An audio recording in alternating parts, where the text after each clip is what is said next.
To start, remove the front wheel from the vehicle. You will now remove the bolt holding the brake line bracket that is attached to the strut body.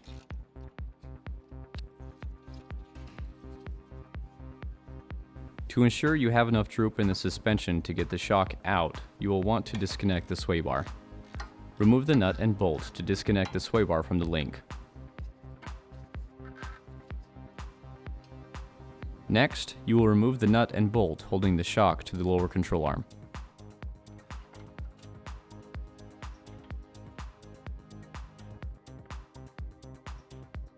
In order to gain enough room to remove the strut, you will need to detach the upper control arm. To start this process, you will need to remove the bolts holding the plastic trim covering a portion of the engine. There will be 2 bolts in each wheel well and several on the underside of the vehicle.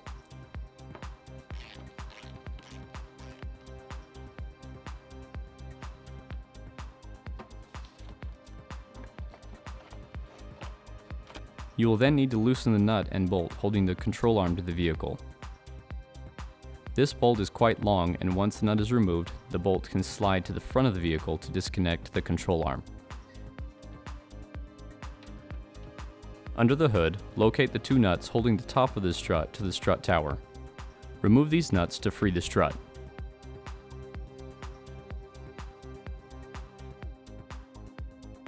With the upper control arm disconnected, you can now pull down on the hub and remove the strut from the vehicle.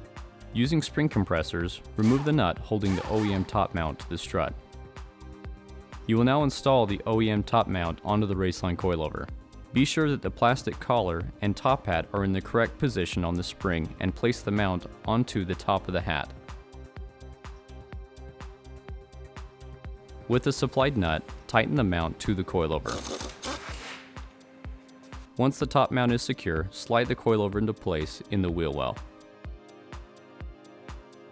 Line the top mount studs into place in the shock tower and reinstall the 2 nuts holding the mount to the vehicle.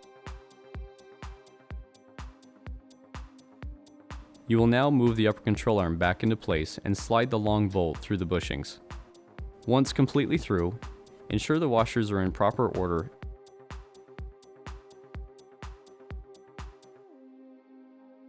Tighten the nut to secure the control arm. The hub can now be lifted to reinstall the nut and bolt holding the shock to the bracket on the hub.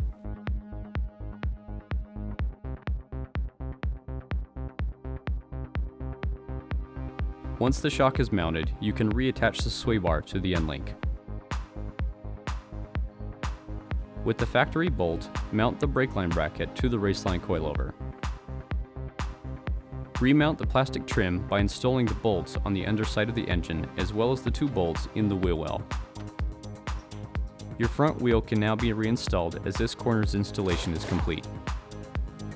To begin the rear, remove the rim from the vehicle.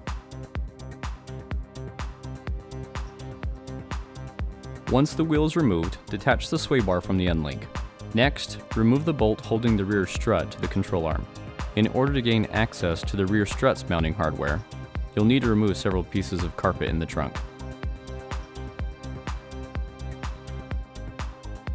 Once the carpet is out of place, you will need to remove the metal cover that protects the gas line.